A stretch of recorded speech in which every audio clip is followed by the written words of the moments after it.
ఈరోజే కోజాగిరి పౌర్ణమి. ఆశ్వయుజ మాసంలో వచ్చే పౌర్ణమిని కోజాగిరి పౌర్ణమి అని పిలుస్తారు.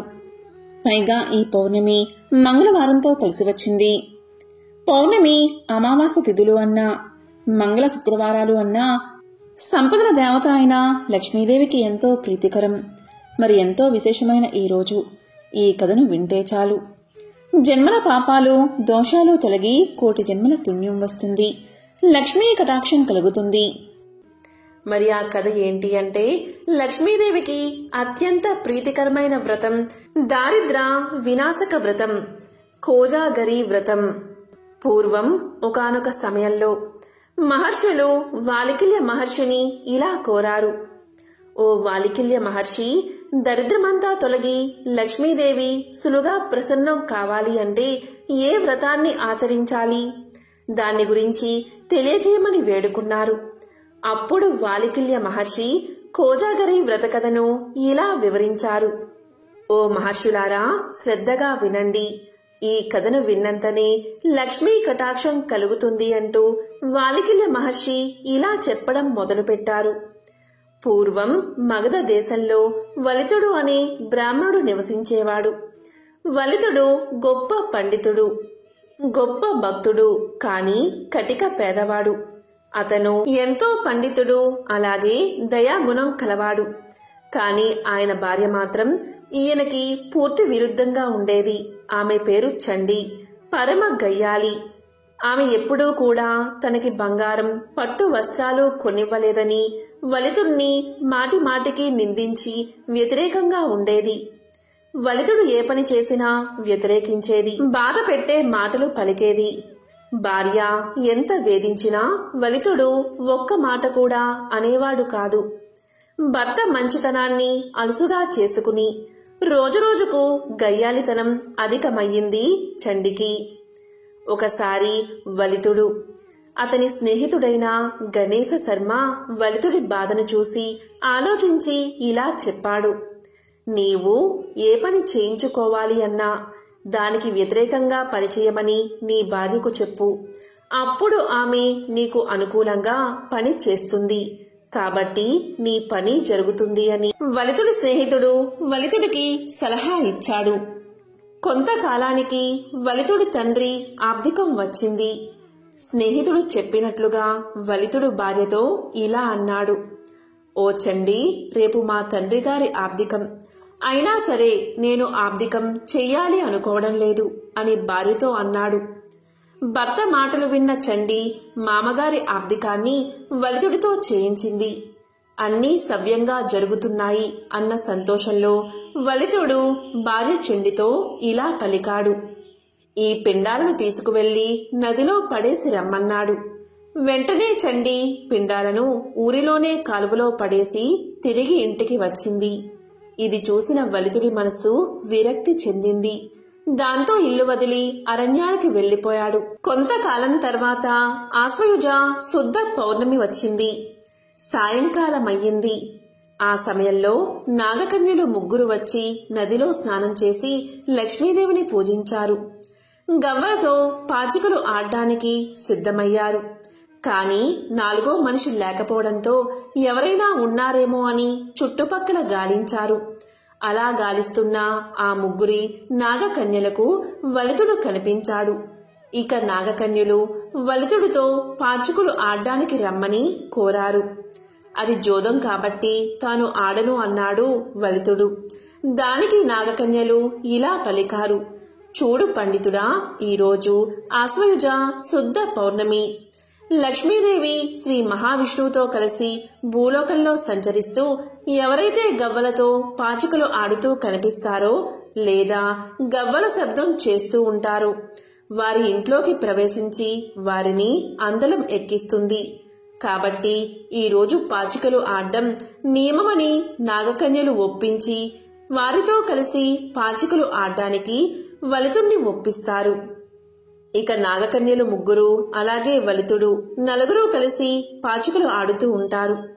ఇక లక్ష్మీదేవి శ్రీ మహావిష్ణువుతో కలిసి భూలోకంలో ఎవరు మేలుకుని ఉన్నారో చూడ్డానికి రాగా వారికి ఈ ముగ్గురు నాగకన్యలు మరియు వలితుడు గవ్వలతో పాచికలు ఆడుతూ కనిపించారు.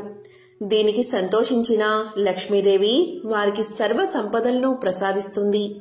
పేదవాడైన వలితుడు అపర కుబేరుడు అవుతాడు. ఇదంతా లక్ష్మీదేవి కరుణా కటాక్షాల వల్లనే అని వాలికల్య మహర్షులకు వివరించాడు. కాబట్టి ఆశ్వయుజ శుద్ధ పౌర్ణమినే కోజాగరి పౌర్ణమి అని పిలుస్తారు. కోజాగరి అంటే మేల్కొని ఉన్నది ఎవరు అని అర్థం. ఈ రోజున లక్ష్మీదేవిని పూజించి ఈ రోజు రాత్రి జాగరణ చేస్తూ గవ్వలతో పాచికలు ఆడేవారికి సర్వ సంపదలు చేకూరతాయని పురాణ వచనం. ఈ సందర్భంగా లక్ష్మీదేవికి సంబంధించిన ఒక విశేషమైన కథను ఇప్పుడు విందాం. ఒకసారి నారాయణుడు లక్ష్మీదేవితో ఇలా పలికాడు. లక్ష్మి, ప్రజలలో ఎంత భక్తి పెరిగింది, అందరూ నారాయణ నారాయణ అంటూ జపిస్తున్నారు అని పలికాడు. ఆ మాటలు విన్న లక్ష్మీదేవి ఇలా అంటుంది. నాదా, అది మీకోసం కాదు, నా కరుణా కటాక్షం కోసమే మీ మీద భక్తి పెరిగింది అని పలకగానే విష్ణుమూర్తి ఇలా అంటాడు. అయితే జనులంతా లక్ష్మీ లక్ష్మి అని ఎందుకు జపించడం లేదు అంటాడు నారాయణుడు. అలా అయితే ఒక పరీక్ష పెడదాం, భక్తులకు అంది లక్ష్మీదేవి. సరే అంటాడు నారాయణుడు. దీంతో నారాయణుడు ఒక బ్రాహ్మణ రూపం ధరించి ఒక గ్రామంలోని గ్రామాధికారి ఇంటి తలుపు తడతాడు. అప్పుడు గ్రామాధికారి తలుపు తెరిచి, మీరు ఎవరు, ఎక్కడి నుండి వచ్చారు అని అడుగుతాడు. దానికి అతను, నా పేరు లక్ష్మీపతి, మీ నగరంలో హరికథ చెప్పాలని అనుకుంటున్నాను అంటాడు. దానికి గ్రామాధికారి, అలాగా, మహాభాగ్యం, మీరు మా ఇంట్లో ఉండండి అంటాడు. మొదటి రోజు 10 మంది వస్తారు. రెండవ రోజు, మూడవ రోజుల్లో మరింత పెరిగి కూర్చోవడానికి స్థలం లేక నిలబడి భక్తితో వింటూ ఉంటారు. ప్రజల భక్తి చూసి శ్రీహరి ఎంతగానో సంతోషపడతాడు. ఈ సమయంలోనే లక్ష్మీదేవి వృద్ధురాలిగా మారి ఆ గ్రామానికి వస్తుంది. ఇంటికి తాళం వేసి హరికథకు వెళ్తున్న స్త్రీతో ఇలా పలుకుతుంది. నాకు దాహంగా ఉంది, కొంచెం నీళ్లు ఇవ్వమ్మా బిడ్డ అంటుంది. దానికి ఆమె, అమ్మా, నేను హరికథ వినేందుకు వెళ్తున్నాను అంటుంది. దానికి వృద్ధురాలి వేషంలో ఉన్న లక్ష్మీదేవి ఇలా పలుకుతుంది. నాకు కొంత నీరు ఇవ్వు, నీకు అమితమైన పుణ్యం లభిస్తుంది అని అడగగానే కాదనలేక ఆ స్త్రీ తాళం తీసి ఇత్తడి చెంబుతో నీళ్లు ఇస్తుంది. లక్ష్మీదేవి నీరు తాగి ఆ చెంబు తిరిగి ఆ స్త్రీ చేతికి ఇవ్వగానే ఆ చెంబు బంగారపు చెంబుగా మారుతుంది. అది చూసిన ఆ స్త్రీ ఆశ్చర్యపోయి 2 చేతులు జోడించి, ఎంత మహిమగల తల్లివి, నీకు ఆకలి వేస్తుందేమో, ఉండు అన్నం పెడతాను అంటుంది. దానికి వృద్ధురాలి వేషంలో ఉన్న లక్ష్మీదేవి, లేదు బిడ్డా, నాకు ఆకలిగా లేదు అంటూ అక్కడి నుంచి వెళ్లిపోతుంది. ఈ సంఘటనతో ఆ స్త్రీ హరికథకు వచ్చి ఈ సంగతి ఆమె చుట్టుపక్కల ఆడవారికి చెబుతుంది. దాంతో స్త్రీలందరూ మధ్యలోనే లేచి వెళ్లిపోతారు. మరుసటి రోజు నుంచి హరికథకు వచ్చేవారి సంఖ్య గణనీయంగా తగ్గడంతో లక్ష్మీపతి భక్తుల సంఖ్య ఎందుకు తగ్గుతోంది అంటాడు. ఎవరో ఒక మహిమగల తల్లి గ్రామానికి వచ్చింది. ఆమె ఎవరింటికైనా వెళ్లి ఏ వస్తువుతో ఏమి తాగినా తిన్నా ఆ వస్తువు బంగారంగా మారుతుంది అని సమాధానం చెప్తాడు న్యాయాధికారి. అప్పుడు లక్ష్మీదేవి వచ్చిందని నారాయణుడికి అర్థమవుతుంది. గ్రామాధికారి కూడా ఆ వృద్ధురాలి దగ్గరకు పోయి ఇలా పలుకుతాడు. అమ్మా, నేను హరికథ నిర్వహిస్తున్నాను, మీరు నా ఇంటిని ఎందుకు విడిచిపెట్టారు అని అడుగుతాడు. దానికి లక్ష్మీదేవి, మీ ఇంటికి నేను మొదటే వచ్చాను, మీ ఇంట్లో హరికథ చెప్పేవారు ఉండడంతో నేను రాలేదు, అతను వెళ్లిపోతే నేను వస్తాను అంటుంది. దీంతో గ్రామాధికారి, నేనిప్పుడే వారికి ధర్మశాలలో గది ఇస్తాను అంటాడు. ఆ రోజు హరికథ అయిన తర్వాత లక్ష్మీపతి తన ఇంటికి వచ్చిన వెంటనే గ్రామాధికారి ఇలా పలుకుతాడు. మహారాజా, ఇక మీరు ధర్మశాలలో ఉండండి, అక్కడ అన్ని ఏర్పాట్లు పూర్తయ్యాయి అంటాడు. ఇంతలోనే లక్ష్మీదేవి వచ్చి గ్రామాధికారితో ఇలా పలుకుతుంది. మీరు బయటకు వెళ్ళండి, నేను వారితో మాట్లాడుతాను అంటుంది. ఇలా గ్రామాధికారి బయటకు వెళ్ళగానే లక్ష్మీదేవి శ్రీమన్నారాయణుడితో ఇలా పలుకుతుంది. ప్రభు, ఇప్పుడు ఒప్పుకుంటారా? భక్తులు మీకోసం కాదు, నాకోసమే మీ నామం జపిస్తున్నారని అని అంటుంది. వెంటనే నారాయణుడు, అవును, ఇదంతా నీ ప్రభావమే, కాని నీవు నా కోసం వైకుంఠం విడిచి వచ్చావు. ఎక్కడ నా కథలు చెబుతారో అక్కడే నీవు ఉంటావు అని నారాయణుడు వైకుంఠానికి బయలుదేరతాడు. ఆ తరువాత ప్రతి ఒక్కరూ తమ ఇళ్లల్లోకి ఈ తల్లి రావాలని కోరుకుంటారు. అప్పుడు లక్ష్మీదేవి అందరితో ఇలా చెప్తుంది. నేను కూడా వెళ్తున్నా. నారాయణుడు ఎక్కడ ఉంటే అక్కడే నా నివాసం. మీరు నారాయణుణ్ణి పంపించారు, అందుకే నేను కూడా ఆయన దగ్గరకే వెళ్లిపోతున్నాను అని వైకుంఠం చేరుకుంటుంది లక్ష్మీదేవి. ఎక్కడైతే శ్రీ మహావిష్ణువు పూజలు అందుకుంటాడో అక్కడ మహాలక్ష్మి అనుగ్రహం తప్పకుండా ఉంటుందని మన పెద్దల మాట. పూర్వం బోధ చేస్తూ ఒక ముని దంపతులు ఉండేవారు. ఆ ముని చాలా ప్రతిభావంతుడు, సకల శాస్త్రాలు విద్యలో తెలిసినవాడు. ఆ ముని భార్య సాక్షాత్తు అన్నపూర్ణ. ఆమె శిష్యులను తన కన్న బిడ్డల్లాగా చూసుకునేది.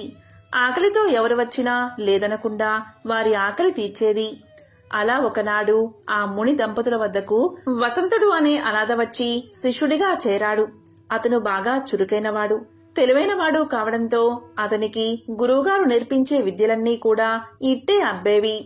వసంతుడు కొన్నాళ్లకే తన గురువుకు తెలిసిన విద్యలన్నీ పూర్తిగా నేర్చుకున్నాడు. ఇక అతనికి నేర్పడానికి తన వద్ద ఉన్న జ్ఞానం సరిపోకపోవడంతో తనకు గురువులైన వారి వద్దకు పంపించి మరీ విద్యాభ్యాసం చేయించాడు ఆ గురువర్యుడు. అయితే కొన్నాళ్లకే అతనికి నేర్పడానికి తమ వద్ద ఉన్న విద్యలన్నీ కూడా పూర్తయ్యాయని ఆ పెద్ద గురువులైన వాళ్లు కూడా తెలియచేశారు.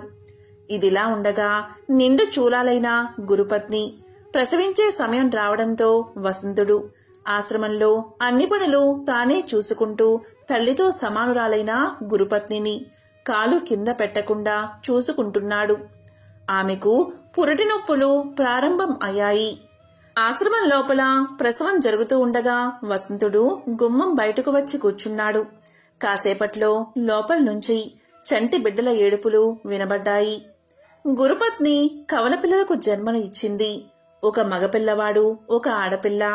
ఇంతలో దివి నుండి భువికి దిగి వచ్చిన ఒక దివ్య పురుషుడు వడివడిగా ఆశ్రమం లోపలికి వెళ్తూ గుమ్మం ముందు కూర్చున్న వసంతుడికి కనిపించాడు. మామూలు మనుషులకైతే అతను కనిపించి ఉండేవాడు కాదు. కాని వసంతుడు దైవ రహస్యాలు కూడా నేర్చుకున్నాడు కాబట్టి ఆ వచ్చిన అతను ఎవరో ఇట్టే కనిపెట్టేశాడు. వచ్చినవాడు సాక్షాత్తు బ్రహ్మదేవుడు. అతడు బ్రహ్మ అప్పుడే పుట్టిన పిల్లలకు నుదుటి రాత రాయడానికి వచ్చాడు అని అర్థం చేసుకున్న వసంతుడు ఓపిగ్గా బయట కాలు చాచుకుని కూర్చున్నాడు. వసంతుడు బ్రహ్మ బయటకు రాగానే ఆయనకు ప్రణామం చేసి, స్వామి, మా గురువుగారి పిల్లల నుదుట ఏమి రాశారో దయచేసి సెలవు ఇవ్వండి అని వినమ్రపూరితంగా అడిగాడు. బ్రహ్మ తన్ని చూడగలిగిన ఆ పిల్లవాడు సామాన్యుడు కాదు అని తెలుసుకుని వసంతుడు అడిగిన విధానానికి ముచ్చటపడి ఇతరులకు చెప్పకూడని రహస్యాన్ని అతనికి చెప్పడానికి నిర్ణయించుకున్నాడు. అప్పుడు ఇలా అన్నాడు, నాయనా, ఈ అబ్బాయి బీదవాడిగా మారిపోతాడు. ఇతని జీవితకాలమంతా ఇతని వద్ద ఒక్క మూట బియ్యము, ఒక ఆవు, ఒక పూరిపాక తప్ప ఇక ఏమీ ఉండవు. ఇతను రోజంతా కష్టపడినా తన రెక్కల కష్టంగా పెళ్ళాన్ని పిల్లల్ని పోషిస్తాడు అంతే అన్నాడు. ఇక ఈ అమ్మాయి మాత్రం వేశ్య అవుతుంది. పూల కోసం రోజుకో పురుషుడితో సంభోగించి వారకాంత అవుతుంది అని చెప్పి అక్కడి నుంచి వెళ్లిపోయాడు. బ్రహ్మదేవుడు చెప్పిన మాటలు విని వసంతుడు నిశ్చేష్టుడు అయ్యాడు. సాక్షాత్తు దైవ స్వరూపుడైనటువంటి తన గురు దంపతులకు పుట్టిన పిల్లలకు ఇలాంటి రాత రాశాడు. ఏమిటి విధాత అని విచారంగా ఆలోచనలో మునిగిపోయాడు. వెంటనే తన గురువు గారిని బ్రహ్మరాత మార్చగలమా అని అడిగాడు. దానికి ఆయన, అది సాధ్యం కాదు నాయనా, అది ఎవరికీ సాధ్యం కాదు అని సమాధానం చెప్పాడు. పిల్లలు పెద్దవాళ్లు అయ్యే కొద్దీ వాళ్ల రాత నిజమవడం వసంతుడికి కనిపించసాగింది. ఆ ఇద్దరికీ చదువులు వంట పట్టడం లేదు. ఎందరికో విద్యా బుద్ధులు నేర్పిన గురువుగారి పిల్లలు ఇలా అయ్యారు ఏమిటా అనేది వసంతుడికి దేనిమీద ఏకాగ్రత కుదరకుండా చేస్తుంది. దానికి తోడు ఆ పిల్లలిద్దరూ వసంతుడి వెంటపడి అన్నయ్య అన్నయ్య అని తిరుగుతూ ఉంటే అతనికి దుఃఖం మరింత ఎక్కువ కాసాగింది. ఒకరోజు గురువుగారితో చెప్పి ఆయన అనుమతి పొంది దేశం చుట్టి రావడానికి బయలుదేరి వెళ్లాడు వసంతుడు. ఎందరో పండితుల్ని కలిశాడు. వారందరినీ వసంతుడు ప్రశ్నించాడు. బ్రహ్మరాసిన రాతను మార్చగలమా అని అందరినీ అడిగాడు. కాని అందరూ వసంతుడికి చెప్పిన సమాధానం బ్రహ్మరాత మార్చడం అసాధ్యమని, అది ఎవరితరమూ కాదని. అలా అతను అక్కడా ఇక్కడా తిరుగుతూ తన అన్వేషణ కొనసాగిస్తూ 20 సంవత్సరాలకు పైగా గడిపేశాడు. అప్పటికే గురువుగారి పిల్లలకు 25 ఏళ్లు వచ్చేశాయి. వసంతుడికి వాళ్ళు ఎలా ఉన్నారో చూడాలి అనిపించింది. ఆశ్రమానికి తిరిగి వచ్చాడు.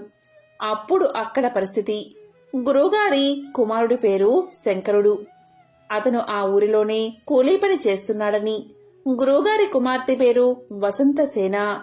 ఆమె దగ్గర్లోని ఒక పట్టణంలో వ్యభిచార వృత్తిలో ఉన్నదని తెలుసుకున్నాడు. తనకు పుట్టిన పిల్లల దుస్థితి చూసి దిగులుతో మంచం పట్టి గురుపత్నులు మరణించారని కూడా తెలుసుకున్నాడు. అప్పుడు వసంతుడు బాగా ఆలోచించాడు. ముందు శంకరుణ్ణి వెతుక్కుంటూ వెళ్లాడు. వసంతుణ్ణి చూడగాని అన్నయ్య అంటూ బావురమన్నాడు శంకరుడు. చిన్న పూరిపాక, చిరిగిపోయిన దుస్తుల్లో భార్య, ఒక కొడుకు. ఇంట్లో ఎక్కడ చూసినా విలయ తాండవం చేస్తున్న కటిక దారిద్ర్యం. ఇది శంకరుడి పరిస్థితి. దీంతో వసంతుడు ఇలా అన్నాడు. తమ్ముడు, నువ్వు బాధపడకు. ఇప్పటినుంచి నేను చెప్పినట్లు చెయ్యి అన్నాడు. దానికి సరే అన్నాడు శంకరుడు. అన్నయ్య, ఇక నుంచి నువ్వు ఎలా చెప్తే అలాగే చేస్తాను అన్నాడు. అప్పుడు వసంతుడు, ముందు ఆ ఆవును తోలుకుని పట్నానికి వెళ్దాం పదా అన్నాడు వసంతుడు.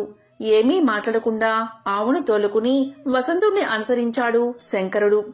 ఇద్దరూ నేరుగా పట్నంలోని సంత దగ్గరకు వెళ్లారు.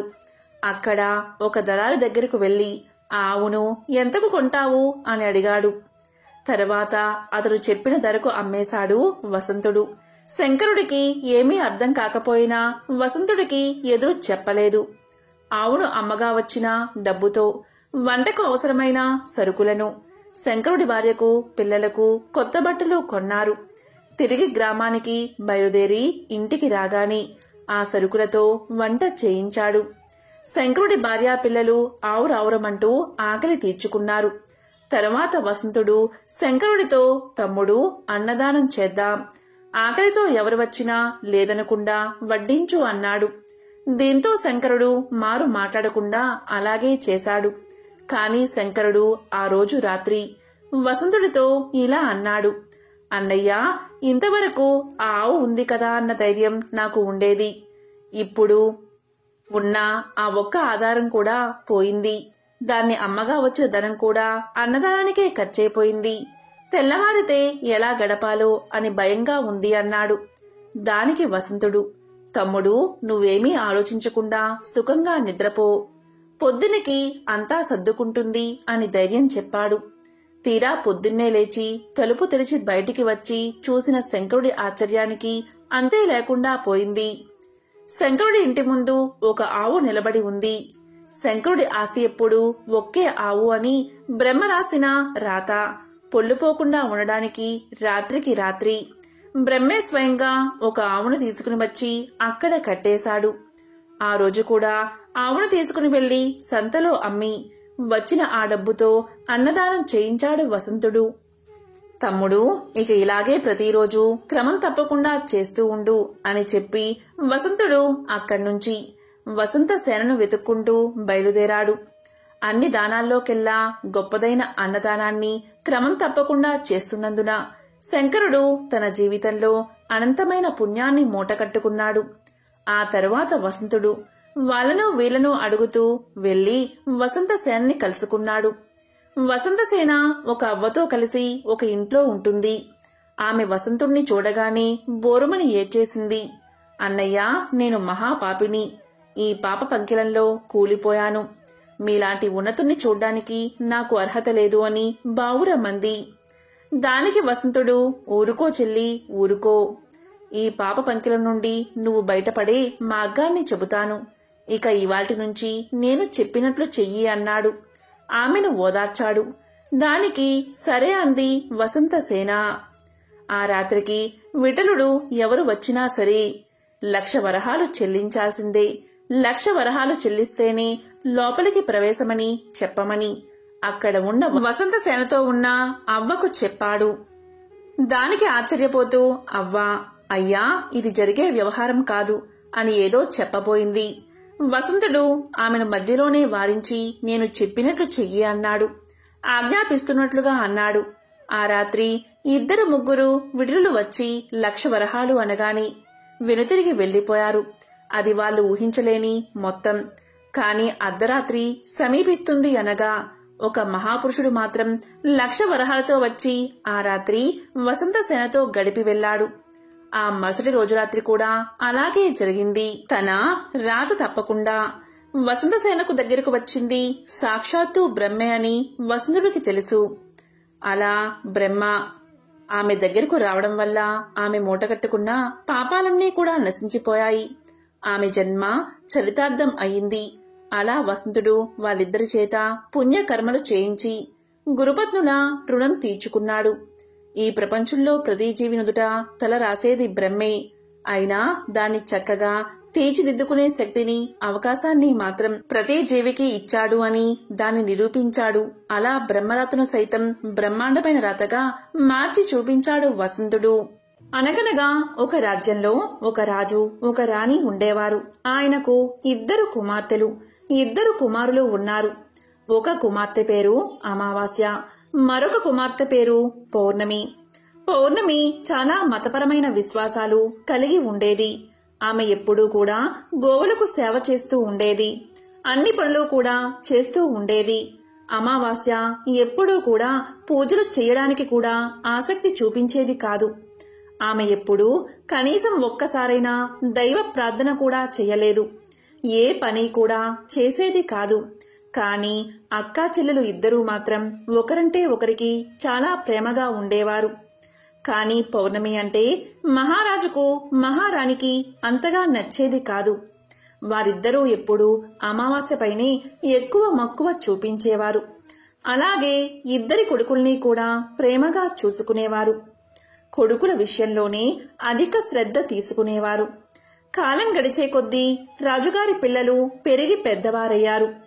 రాజు కుమారులిద్దరికీ వివాహాన్ని జరిపించాడు. కుమార్తెలకు కూడా వివాహం చెయ్యాలి అని నిర్ణయించుకున్నాడు. అప్పుడు మహారాణి రాజుతో ఇలా పలుకుతుంది. మహారాజా, వినండి. పౌర్ణమి ఎప్పుడూ కూడా పని చేయడానికే ఎక్కువ శ్రద్ధ చూపిస్తుంది. గోసేవ చేయడానికి ఇష్టపడుతుంది. భజనలు, కీర్తనలు చేస్తుంది. దానివల్ల ఆమెకు ఎవరైనా పేదింటి అబ్బాయిని చూడమని చెప్తుంది. ఆమె పెద్ద కుటుంబంలోకి వెళ్తే ఆమె ఇవన్నీ చేయడానికి కుదరదు కదా. అందుకే పేద ఇంటికి మనం పంపిద్దామని చెప్తుంది మహారాణి. దానికి రాజు సరే అని చెప్పి సంబంధాలు వెతకడం మొదలు పెడతాడు. చివరికి రాజు పౌర్ణమికి ఒక పేద ఇంటి అబ్బాయితో వివాహాన్ని నిశ్చయిస్తాడు.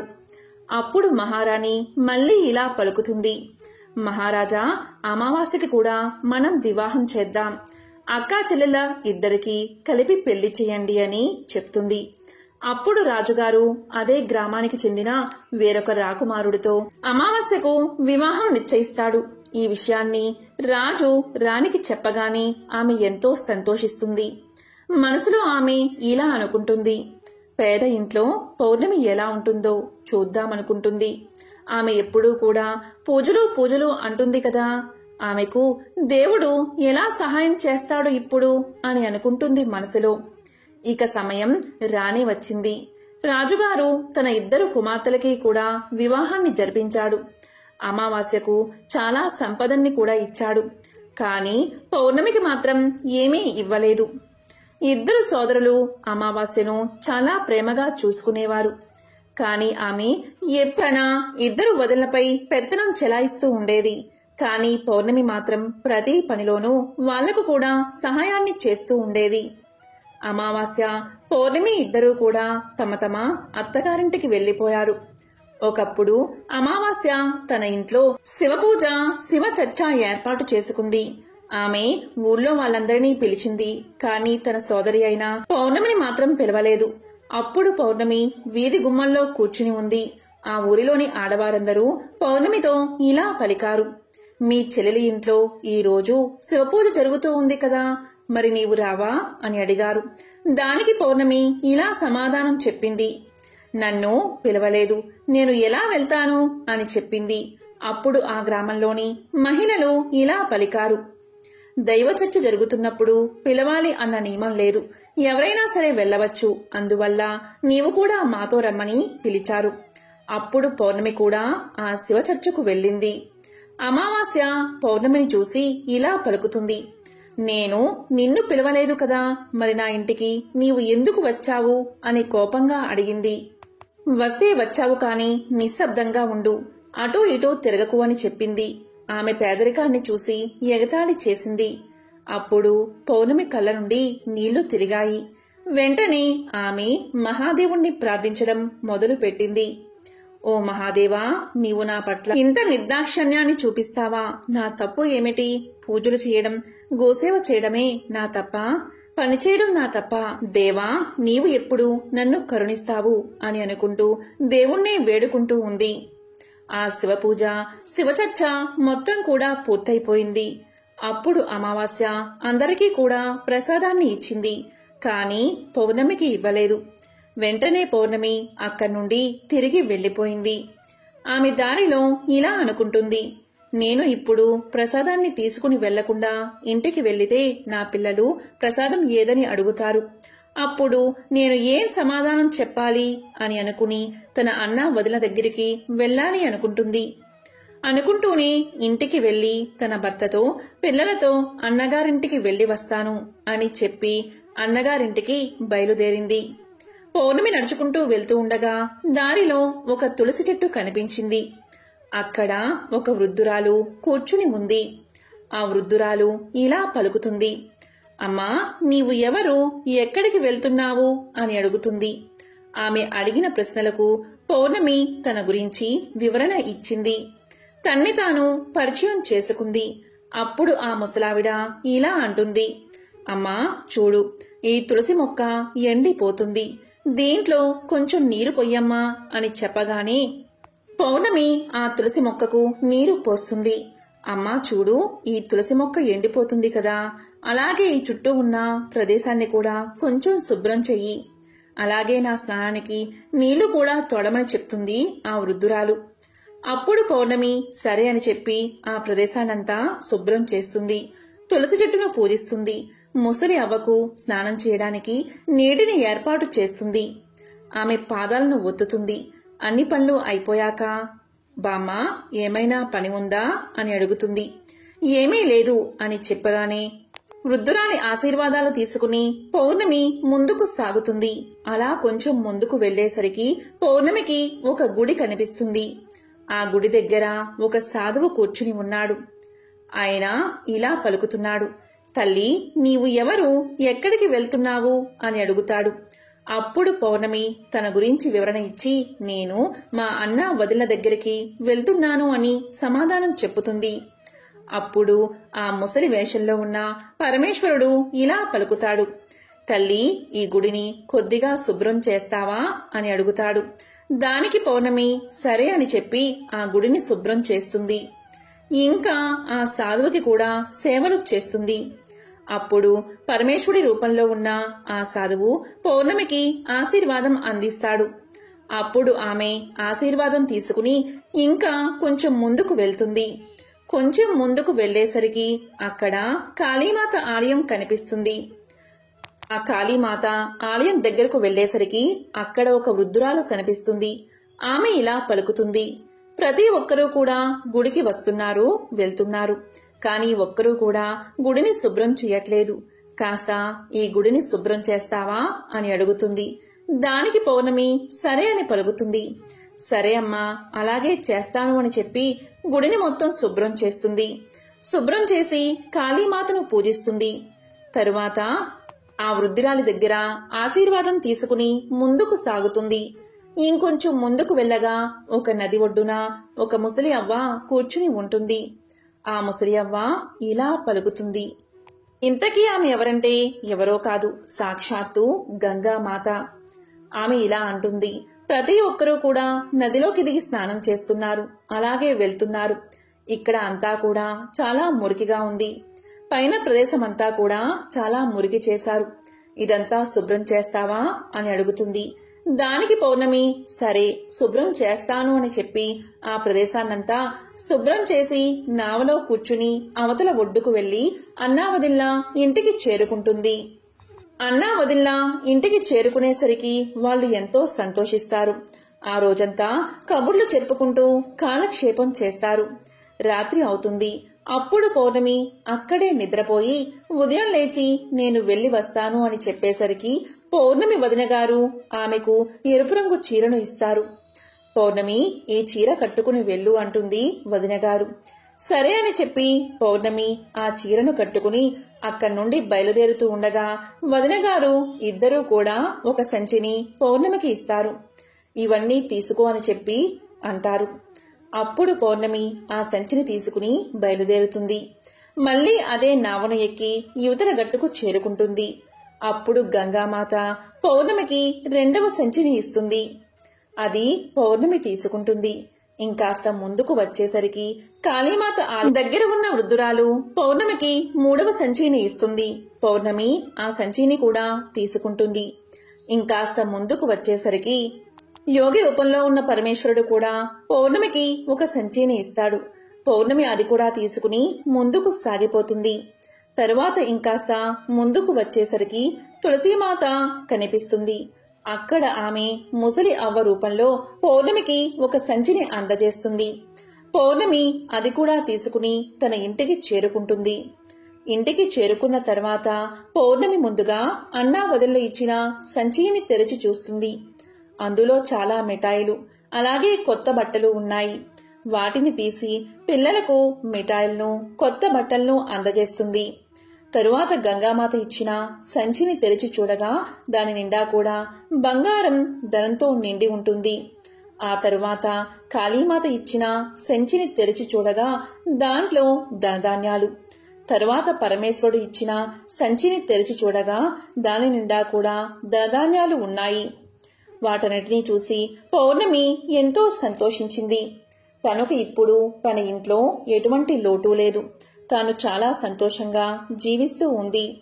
ఇలా కొన్ని రోజులు గడిచిన తర్వాత పౌర్ణమి ఇలా అనుకుంటుంది. మన ఇంట్లో శివపూజను ఏర్పాటు చేసుకోవాలి అనుకుని ఏర్పాట్లు చేసుకుంటుంది. దానికి అమావాస్యను కూడా రమ్మని పిలుస్తుంది. అప్పుడు ఊళ్ళో ఉన్న వాళ్ళంతా శివ పూజలో పాల్గొనడానికి వస్తారు. వారితో పాటు అమావాస్య కూడా వస్తుంది. అమావాస్య పౌర్ణమిని చూసి ఇలా అడుగుతుంది. నీకు ఇంత ధనం ఎలా వచ్చింది అని అడగగానే పౌర్ణమి ఇలా పలుకుతుంది. నేను మీ ఇంటికి వచ్చినప్పుడు నాకు ప్రసాదాన్ని ఇవ్వలేదు కదా. నేను ఆ బెంగలో అన్నా వదిల దగ్గరకు వెళ్దామని బయలుదేరాను అని చెప్పి దారిలో జరిగిన విషయాన్నంతా కూడా అమావాస్యకు తెలియచేసింది. అప్పుడు అమావాస్య ఇలా పలుకుతుంది. నేను కూడా అలాగే వెళ్తాను. నాకు ప్రసాదం ఇవ్వొద్దు అంటుంది. దానికి పౌర్ణమి ఇలా అంటుంది. ప్రసాదాన్ని ఇవ్వకపోవడం తప్పు. ప్రసాదాన్ని అందరికీ పంచాలి. నేను ప్రసాదం ఖచ్చితంగా ఇస్తాను అంటుంది. కాని అమావాస్య వినకుండా ప్రసాదాన్ని తీసుకోకుండానే బయలుదేరుతుంది. తాను బయలుదేరిన తర్వాత ఆమెకు మొదటిగా తులసి చెట్టు వద్ద ఉన్న ముసలి అవ్వ కనిపించింది. ఆమె ఇలా పలుకుతుంది. అమ్మాయి, తులసి మొక్కకు చాలా రోజుల నుంచి నీరు లేదు. ఈ ప్రదేశమంతా చాలా మురికిగా ఉంది. నీవు శుభ్రం చేస్తావా అని అడుగుతుంది. దానికి అమావాస్య, ఏం మాట్లాడుతున్నావు నువ్వు? నన్ను నీవు చూసావా? నేను ఈ పనులన్నీ చేస్తే నా బట్టలన్నీ కూడా మురికి అయిపోతాయి. కాబట్టి నేను ఈ పనులు చేయను అని చెప్పి ముందుకు వెళ్లిపోతుంది. అప్పుడు సాధువు రూపంలో ఉన్న పరమేశ్వరుడు కనిపిస్తాడు. ఆయన కూడా గుడిని శుభ్రం చేయమని అడుగుతాడు. ఆయనకు కూడా అదే సమాధానం చెప్పుతుంది అమావాస్య. తరువాత ఇంకా కొంచెం ముందుకు సాగేసరికి కాళీమాతకు, గంగామాతకు అందరికీ కూడా అదే సమాధానం చెప్పుతుంది. అలా చెప్పి తన అన్నా వదిల్లా ఇంటికి వెళ్తుంది. వెళ్ళిన తర్వాత అన్నా వదిన్లు ఇలా అనుకుంటారు, ఇది ఎందుకు వచ్చింది మన ఇంటికి అనుకుంటారు. సరే అని చెప్పి అమావాస్య ఆ రోజు అక్కడే ఉంటుంది. మరుసటి రోజు ఉదయాన్నే నేను బయలుదేరుతున్నాను అని చెప్పేసరికి సరే వెళ్ళిరా అని అన్నా వదిన్లు అంటారు. దానికి అమావాస్య ఇలా పలుకుతుంది, పౌర్ణమికి మీరు ఒక సంచిని ఇచ్చి పంపించారు, మరి నాకు ఏమీ ఇవ్వరా అని అడుగుతుంది. అలా అడిగేసరికి వారు ఇలా అంటారు, నీ సంచి నీ ఇంటికే వస్తుంది, నీవు వెళ్ళిపో అంటారు. మళ్లీ నదిని దాటి గంగామాత దగ్గరకు వస్తుంది. గంగామాతను కూడా నేను వెళ్తున్నాను, నాకు సంచి ఇవ్వరా అని అడుగుతుంది. గంగామాత అప్పుడు నీ సంచి నీ ఇంటికే వస్తుంది, వెళ్ళు అంటుంది. సరే అని ఇంకాస్త ముందుకు వెళ్ళగానే కాళీమాత కనబడుతుంది. అలా కాళీమాత, పరమేశ్వరుడు, తులసిమాత కూడా అదే మాట చెప్తారు. అమావాస్య తన ప్రాంగణంలో అడుగు పెట్టగానే 5 సంచులు కనిపిస్తాయి. అమావాస్య ఆ 5 సంచులు తెరిచి చూసేసరికి ఆ సంచి నిండా మట్టి, ఒక సంచి నిండా రాళ్లు, ఒక సంచి నిండా పాములు, ఒక సంచి నిండా తేళ్లు, ఒక సంచి నిండా చెత్తా చెదారం నిండి ఉంటాయి. అప్పుడు అమావాస్యకు బుద్ధి వస్తుంది. భగవంతుడా నన్ను కాపాడు అని ప్రాధేయపడుతుంది. పరిగెత్తుకుంటూ వెళ్లి పౌర్ణమితో ఇలా పలుకుతుంది, నీకు సమస్తమైన సుఖాలు లభించాయి, కాని నాకు ఏమీ లేవు అని అంటుంది. అప్పుడు పౌర్ణమి ఇలా అంటుంది, నేను అందరితో చాలా మంచిగా ప్రవర్తించాను, ఇంకా అన్నా వదినలకు నేను ఎప్పుడూ సహాయం చేస్తూనే ఉన్నాను, నీవు ఎప్పుడూ కూడా సహాయం చేయలేదు. నీవు గంగామాతకు కాని, తులసీమాతకు కాని, పరమేశ్వరుడికి కాని ఎవ్వరికీ కూడా సహాయం చేయలేదు. అలాగే వాళ్ళ మాటలకు నీవు విలువ ఇవ్వలేదు. భగవంతుడు నీకు అందుకే ఏమీ ఇవ్వలేదు అని సమాధానం చెప్తుంది పౌర్ణమి. నన్ను నీవు క్షమించు, ఇదంతా కూడా అజ్ఞానం వల్ల జరిగిపోయింది అని చెప్పి అమావాస్య ఇలా పలుకుతుంది. నేను మరలా భగవంతుణ్ణి ప్రార్థించి ఇవన్నీ పొందుతాను అని చెప్పగానే పౌర్ణమి ఇలా అంటుంది, నీవు ఎప్పుడూ కూడా ఈ 3 సూత్రాలు గుర్తించుకో. మొదటి సూత్రం ఏంటి అంటే అందరి మీద దయ కలిగి ఉండు. ఇక రెండవది, ప్రతిరోజు కూడా 108 సార్లు ఓం నమఃశివాయ అనే మంత్రాన్ని జపిస్తూ ఉండు. ఇక 3వ సూత్రం, ఎప్పుడూ ఎవరిని కూడా బాధ పెట్టకు, మంచి కర్మల్నే చేస్తూ ఉండు. భగవంతుడు ఏదైతే 3 సూత్రాలు చెప్పాడు వాటన్నిటినీ పాటిస్తూ ఉండు, మంచి కర్మల్నే చెయ్యి అని చెప్పగానే అమావాస్య అదే విధంగా చేసి సద్గతులను పొందింది. ఈ విషయం పౌర్ణమి తల్లిదండ్రులకు కూడా తెలిసి వారికి కూడా బుద్ధి వచ్చింది. వాళ్ళు కూడా నిత్యం పూజలు, మంచి కర్మలు చేయడం మొదలు పెట్టారు. పౌర్ణమి కుటుంబం భోగ భాగ్యాలతో సంతోషంగా జీవించారు. ఈ కథను ఈ రోజు విన్నా, చదివినా, చెప్పినా, వినిపించినా సకల శుభాలు కలుగుతాయి. జన్మల దోషాలు తొలగి కోటి జన్మల పుణ్యం వస్తుంది. ఓం నమఃశివాయ, ఓం నమో నారాయణాయ, ఓం శ్రీ మాత్రే నమః.